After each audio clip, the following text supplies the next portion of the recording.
Hi friends, welcome back to another episode of Generation Tech. My name is Alan. Hyperdrives. Without them, Star Wars would be an entirely different galaxy. Instead of taking several hours to travel from one system to another, it would take years, lifetimes, even many generations. So today we're going to take an in-depth look at the history of hyperdrives in Star Wars.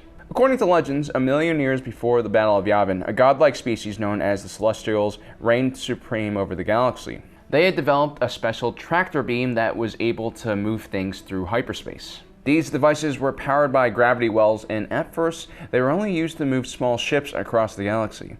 But the Celestials proceeded to make larger and more powerful tractor beams, and eventually created versions that were so large that they could move planets. Centerpoint Station was one of these stations, and it would remain functional in the Corellian system a million years later. The next species to figure out how to travel through hyperspace were another ancient species known as the Gree.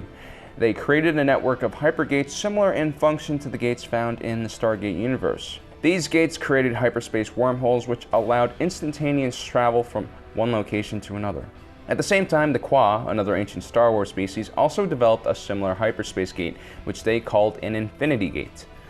Based on celestial technology, the Qua were able to travel from one place to another instantaneously using these gates. When they encountered primitive species, they oftentimes uplifted them by sharing their technology and their knowledge of the Force. On the planet of Lehon, they ran into a species known as the Rakatans. Like many species before them, they introduced the Rakatans to their technology and trained them to use the Force. Unknown to the Qua, the Rakatans were a vicious species bent on conquering and destroying other beings.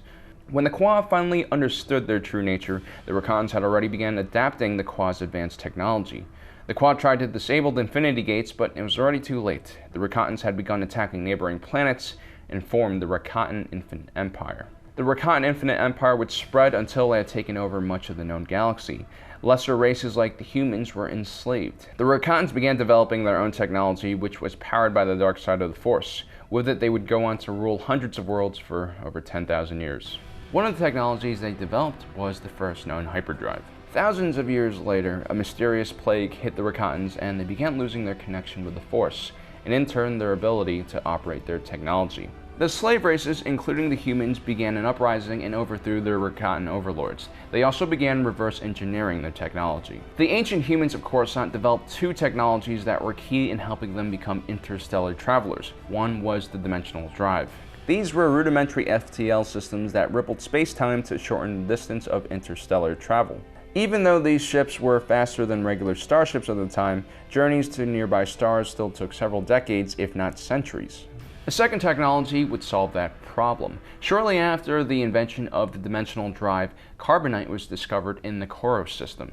Organic life forms could be put into suspended animation using carbonite, and that's how the first sleeper ships were created, massive vessels full of colonists that were sent to the far corners of the known galaxy. It was with these ships that planets like Alderaan, Corellia, and Chandrila were first seeded with human life. As early space travelers began grasping the concept of interstellar travel, they began noticing an interesting phenomenon in the deepest recesses of space, the Pergill.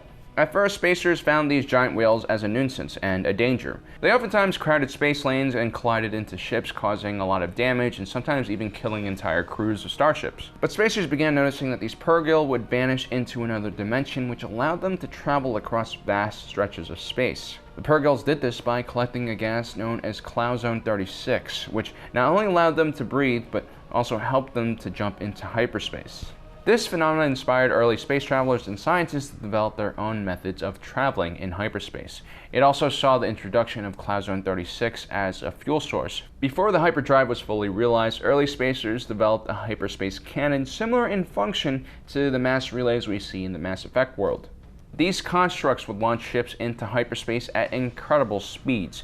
Upon reaching their destination, they would reduce that speed and drop back into real space. A network of these constructs were built, greatly decreasing the amount of time it took to travel from system to system, and promoted trade and commerce. 200 years after the Rakatan Empire had fallen, scientists on Duros and Corellia had developed the hyperdrive based off of reverse engineered technology from the Rakatan Force-powered hyperdrive.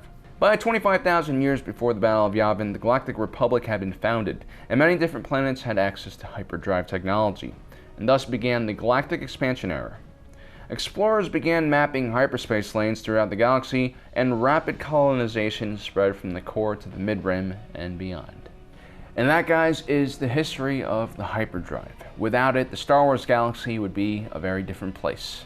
It's my hope that one day here on Earth we will also be able to develop our own brand of FTL travel so that humanity can one day become interstellar travelers, and then this amazing galaxy far, far away won't necessarily seem all that fictional.